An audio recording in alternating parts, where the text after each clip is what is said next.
Rejoignez dès à présent la grande famille des abonnés de votre chaîne Sika TV sur les réseaux sociaux.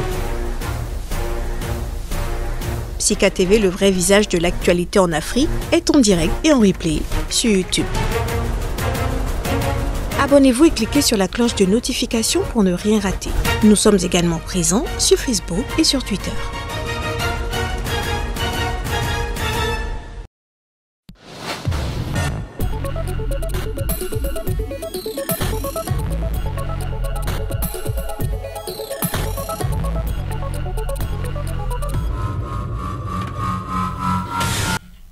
Bonjour à tous et merci de prendre le rendez-vous de cette rubrique. De nombreux économistes se sont intéressés à la question relative aux difficultés de financement des petites et moyennes entreprises par les établissements financiers bancaires.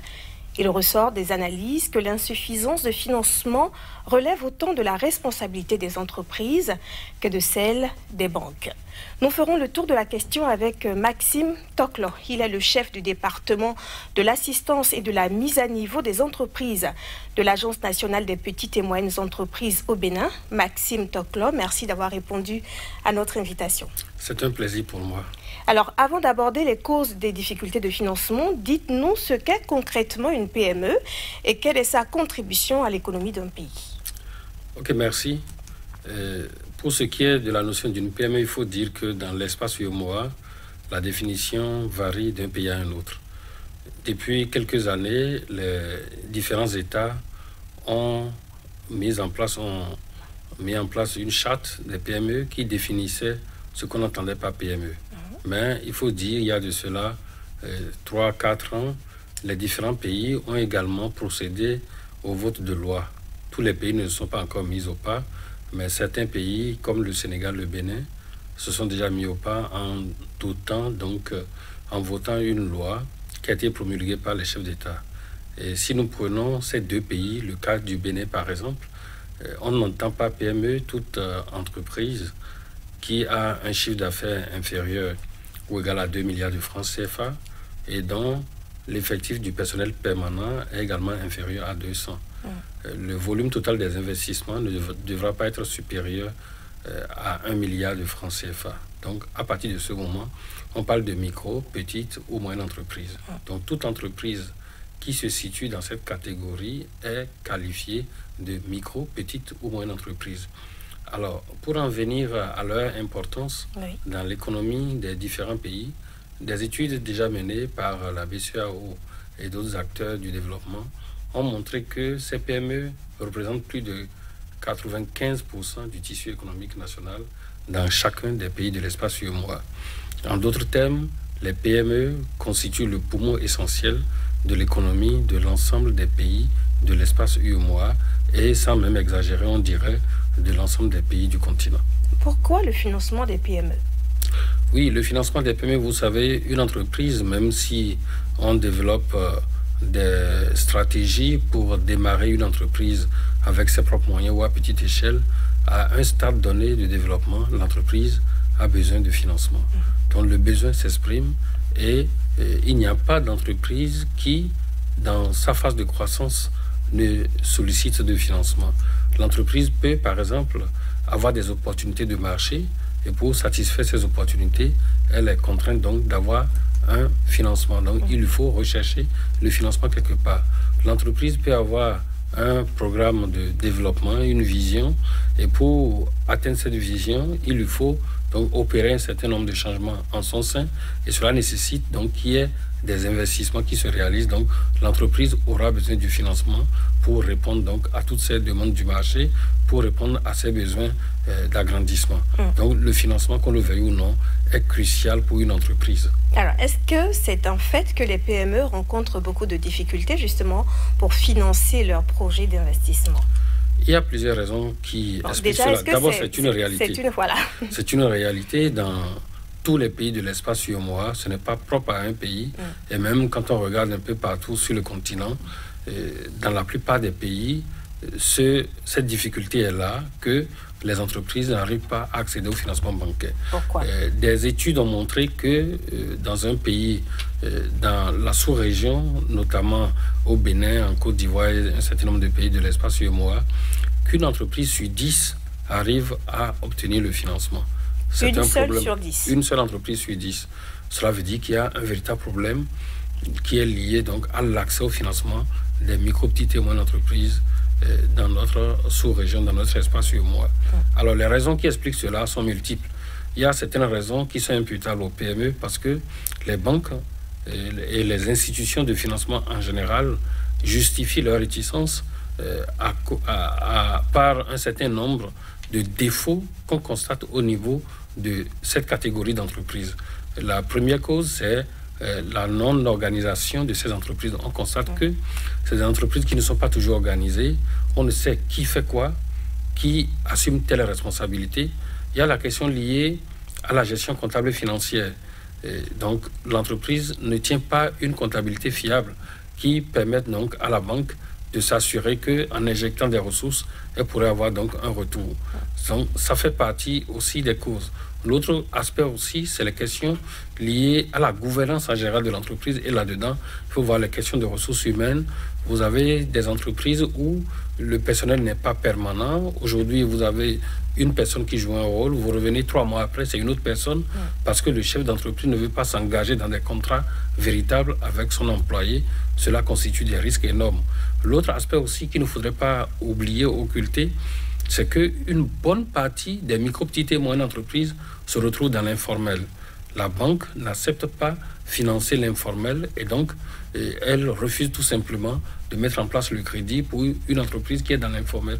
Cela fait partie des causes, des arguments avancés par les banques. Mais il n'y a pas que ça.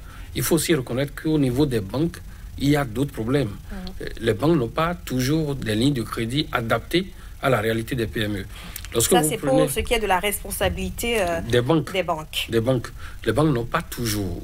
Il y a quelques rares banques qui, dans le cadre des réformes, sont en train de mettre en place des guichets PME, mais jusque-là, ce n'est pas encore ce que les PME souhaitent. Les PME veulent des crédits adaptés à leurs activités. Quelques exemples. Une PME a besoin d'un financement avec un délai de grâce, un certain différé, pour que l'activité qu'elle mène puisse prendre avant qu'elle ne commence pas à rembourser. Mais la banque, quant à elle, préfère commencer par prélever donc les fonds tout de suite. Elle veut que l'entreprise commence par rembourser dès le premier mois ou le deuxième mois après la mise en place du crédit, ce qui constitue une difficulté pour certaines filières que nous avons. Et je vais donner quelques exemples au passage. Vous prenez le cas de l'élevage des pondeuses.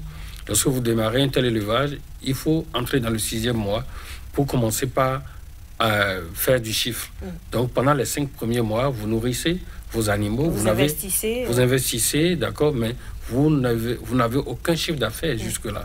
C'est à partir du 6e mois que ça commence petitement pour qu'on atteigne le pic autour du 12e mois. Alors la banque ne veut pas attendre 6 mois, c'est pas toujours évident. Donc cela constitue également une des causes. L'autre cause aussi, c'est le problème de garantie.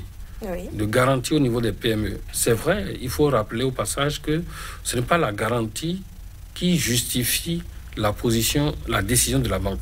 La banque peut prendre une décision favorable pour le financement, mais demande en fin de compte une garantie. Sans la garantie financière, eh bien la banque refuse de mettre en place le crédit. Cela constitue également une cause assez importante. Mais il y a une autre cause qui est liée à l'environnement même global. L'environnement global, les banques analysent le risque qu'elles prennent et lorsque les banques se rendent compte qu'il y a beaucoup de risques dans l'environnement, elles refusent donc de mettre en place le crédit. Donc voilà un peu de façon ramassée les causes qui justifient cette réticence, cette difficulté des PME à accéder au crédit, notamment le crédit bancaire. Alors, comment améliorer l'accès au financement des PME? Parce que vous l'avez dit, les petites et moyennes entreprises jouent un rôle capital dans l'économie d'un pays. Si elles n'ont pas de financement, comment est-ce qu'elles vont pouvoir vivre ou même survivre? Donc, comment aujourd'hui est-ce qu'on pourrait améliorer l'accès au financement des PME? Oui, on peut procéder de diverses manières. Il faut dire que les chefs d'État de l'espace UEMOA ne sont pas restés les bras croisés. Ils ont fait des efforts. Et c'est ce qui justifie d'ailleurs la mise en place d'un dispositif de soutien au financement des PME dans l'ensemble des pays de l'espace UEMOA. La première méthode à utiliser, c'est d'abord commencer par regarder quelles sont les causes. Les défauts que nous avons évoqués tantôt, qui constituent les arguments au niveau de la banque, concernent en général la non-structuration de l'entreprise. Il va falloir qu'une entreprise, avant d'aller au financement, qu'elle soit structurée, qu'elle tienne une bonne comptabilité, qu'il y ait quand même des outils, des éléments qui permettent à la banque de se rassurer que, voilà, en mettant du crédit en place pour cette entreprise, on est sûr que l'activité sera menée, qu'il y a un marché certain qui existe et que, voilà, la banque pourra rentrer dans ses fonds avec les intérêts. Donc, il faudrait qu'elle se formalise? Il n'y a pas que la formalisation. Il faut non seulement se formaliser, il faut avoir un minimum d'organisation, il faut avoir des outils de comptabilité fiables. Parce que dans les dossiers que la banque va demander à l'entreprise, la banque va exiger les états financiers sur un certain nombre d'années. Mais si l'entreprise ne tient aucune comptabilité, comment va-t-elle pouvoir fournir ces états financiers? Elle peut parfois se fabriquer des documents qui ne vont pas relater donc la réalité de l'entreprise. Donc, voilà une chose sur laquelle il faut mettre l'accent. La deuxième chose, le deuxième aspect sur lequel je voudrais insister, c'est la relation bancaire, la relation avec l'institution de financement. Les PME négligent souvent cet aspect, qui est que la banque souhaite que l'entreprise ait un compte dans ses livres et que ce compte connaisse un certain nombre de mouvements. Pourquoi la banque demande cela? Quand on parle de mouvement, c'est quand on dépose de l'argent, on va faire des retraits. Des retraits. Cela montre un peu l'activité financière au niveau de l'entreprise. Vous voyez une entreprise qui a, par exemple, des clients dans un milieu donné et le client lui dépose de l'argent sur son compte régulièrement, cela prouve que le client est souvent livré par rapport à un certain nombre de produits. C'est rassurant. C'est rassurant. C'est des preuves fiables. Parce que les états financiers, on peut les fabriquer. On peut falsifier des documents. Mais lorsqu'il s'agit des informations fournies par le compte bancaire, la banque se sent plus rassurée. Donc, il faudrait que les entreprises apprennent à développer cette relation avec la banque pour rassurer non seulement la banque, et aussi pour sécuriser leurs ressources. Parce que qu'on le veuille ou non, le compte bancaire aussi permet de sécuriser ses ressources, de ne pas dépenser n'importe comment, de savoir ce qu'on est en train d'effectuer, effectivement, qu'on dépense, d'éviter que le comptable en fasse ce qu'il veut, parce que plusieurs PME ont vu leur argent emporter leurs ressources tout simplement parce qu'ils n'ont pas géré suivant les règles recommandées en la matière. Alors, Maxime Toclo, vous allez ajouter quelque chose avant que je me pose la dernière question de cet entretien? Oui, je voudrais ajouter aussi par rapport à ce qu'il faut faire. Oui, non seulement il faut structurer l'entreprise, non seulement il faut développer une bonne relation bancaire, mais il faudrait aussi mettre en place des lignes de crédit adaptées au financement des PME. Il faut mettre en place des fonds de garantie pour permettre à cette catégorie d'entreprises d'accéder plus facilement au financement. Parce que les services non financiers, je veux dire par là, tout ce qui est relatif à la structuration de l'entreprise, en 5 secondes, à la mise en place d'un système de gouvernance adapté, tout cela a un coût. Et donc, l'entreprise n'a pas toujours les moyens de supporter ces coûts. Il serait aussi bien de mettre en place un mécanisme de frais partagés pour supporter ces charges-là au niveau de l'entreprise. Alors, pour ma question, c'est oui ou c'est non? Pour que ça entre bien dans la tête de tous les entrepreneurs, lorsqu'on est dans l'informel, est-ce qu'on a une chance de se faire accompagner par une banque? Non, aucune chance. Merci beaucoup. Merci Maxime Toclo. Vous êtes le chef du département de l'assistance et de la mise à niveau des entreprises de l'Agence nationale pour les petites et moyennes entreprises au Bénin. Merci à vous de vous être prêté à nos questions sur les difficultés d'accès au financement des petites et moyennes entreprises. Merci de nous avoir suivis et puis à très bientôt sur SICA TV.